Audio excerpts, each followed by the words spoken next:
तो इस वीडियो में हम देखेंगे स्टूडेंट्स क्लास 6 to 8 के लिए सर्किल। बहुत इंपॉर्टेंट हमारा टॉपिक है सर्किल, और इसका बेसिक टर्म जो होते हैं ये आपको पता होना चाहिए, जिससे कि आगे क्लास में आपको क्वेश्चन सॉल्व करने में आपको क्या मिले, हेल्प मिले। ठीक है, चलिए सर्किल देखते हैं।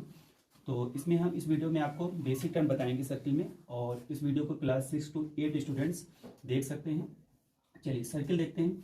तो अगर बच्चों हम सर्किल की बात करें तो इसके कैसे बनता है सर्किल। मान लेते हैं कि एक प्लेन पे हम एक कोई पॉइंट ले लेते हैं। ठीक, इस पॉइंट को नेम दे देते हैं ओ।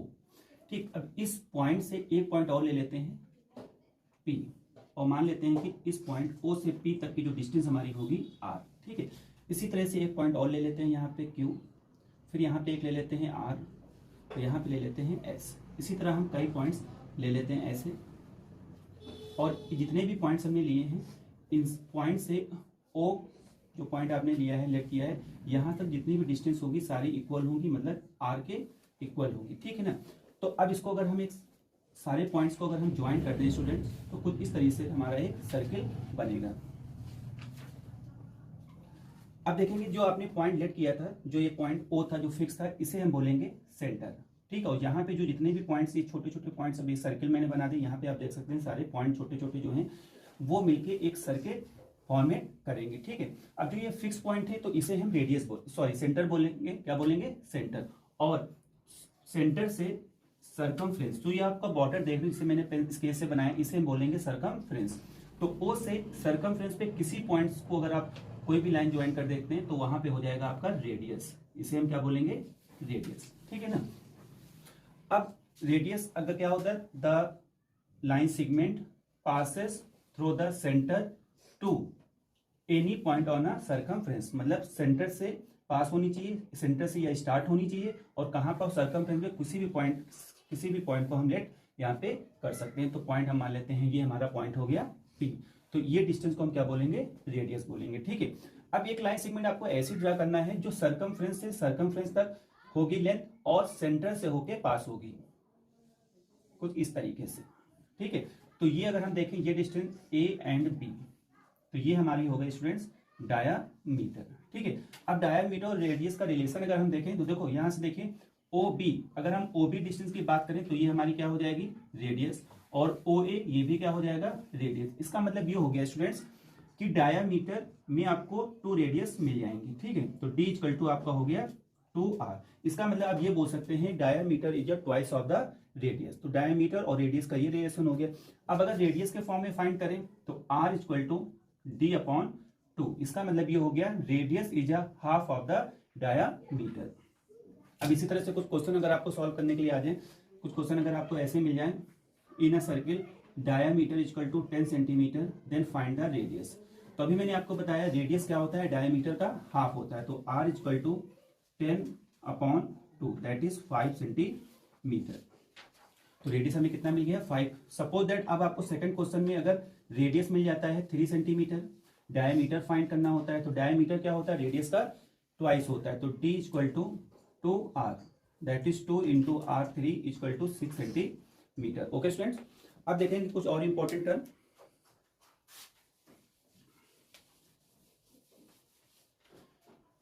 चलिए नेक्स्ट देखते हैं कॉर्ड। तो कॉर्ड क्या हो जाएगा? Line segment do not passes the centre. ऐसी कोई भी लाइन सेगमेंट जो सेंटर से पास होके ना जाए, तो उस लाइन सेगमेंट को हम बोल देंगे यहाँ पे कॉर्ड। ओके, अब यहाँ पे एक इंपॉर्टेंट पॉइंट है आपका, the longest chord, the longest chord is diameter. तो स्टूडेंट ये क्वेश्चन आपका आ सकता है पेपर में, फिल इन द ब्लैंक्स में आ सकता है, या ऐसे भी पूछा जा सकता है। द लॉन्गेस्ट कॉर्ड, तो लॉन्गेस्ट कॉर्ड जो हमारी होगी वो क्या होगी? डायामीटर होगी। ठीक है, चलिए अब कुछ इंपॉर्टेंट पॉइंट और देखते हैं। एक हमारा टर्म आता है इसमें सीकेंड। तो सीकेंड क्या होती है? एक ऐसी लाइन सेगमेंट होती है जो सर्किल को कट करके निकल जाती है। ठीक है, ये तो ये पॉइंट जो एल होगा ये हमारा क्या हो जाएगा? सीकेंड हो जाएगा। ठीक है, अब इसके बाद ये तो हमारे इंपॉर्टेंट टर्म हो गए। अब इसके बाद कुछ इंपॉर्टेंट टर्म हमारे और है, जैसे कि देखेंगे।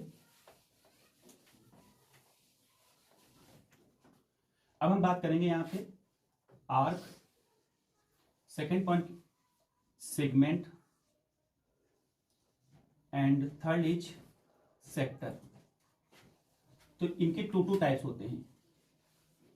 तो एक होता है minor minor arc and second is major arc. इसी तरह सेगमेंट में भी हो जाएगा minor segment and major segment, sector में भी हो जाएगा major sector and minor sector. बहुत इंपॉर्टेंट है आपका।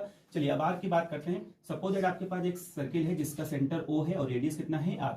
अब इस सर्किल पे कहीं पे भी अगर आप 3 पॉइंट्स ले लेते हैं कुछ इस तरीके से A B C, तो A B C जो हमारा होगा एक माइनर आर्क होगा, एक आर्क होगा और माइनर आर्क होगा। कैसे माइनर आर्क हो? माइनर का मतलब बच्चों यहाँ पे है स्मॉल और मेजर का मतलब होगा बिग। अब इस सर्किल को अगर हम कुछ इस तरह से बनाए स्टूडेंट्स,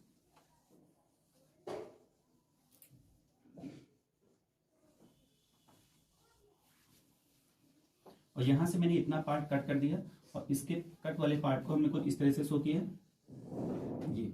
तो आप देख रहे हैं ये वाला जो पार्ट है हमारा, ये वाला, तो ये आपको स्मॉलेस्ट दिख रहा होगा, ये वाला क्या दिख रहा होगा? ग्रेटर।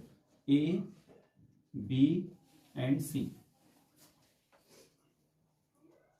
अब आर्क को देखेंगे तो इसका मतलब ये हो गया आपका मेजर आर्क, मेजर आर्क, और ये आपका हो गया माइनर आर्क, माइनर आर्क। ठीक है।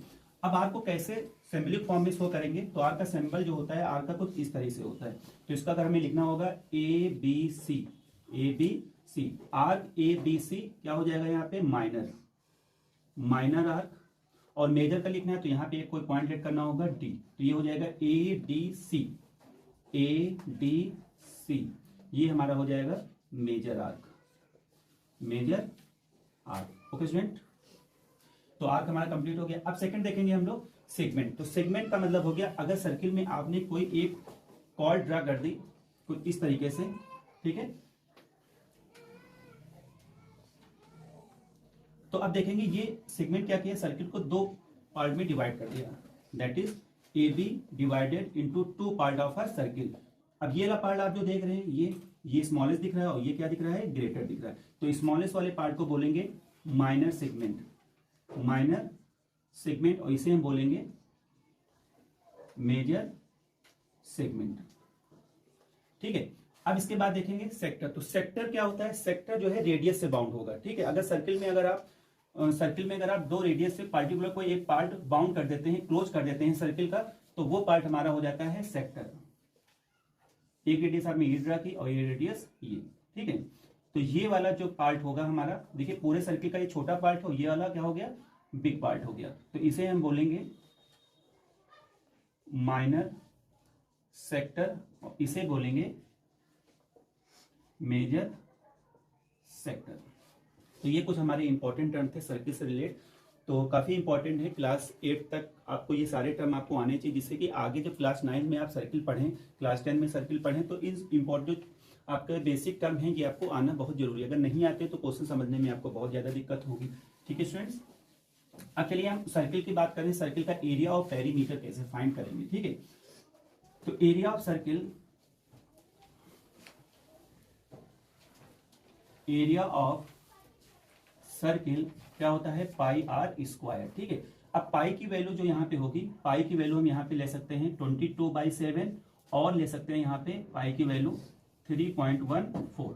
ठीक है।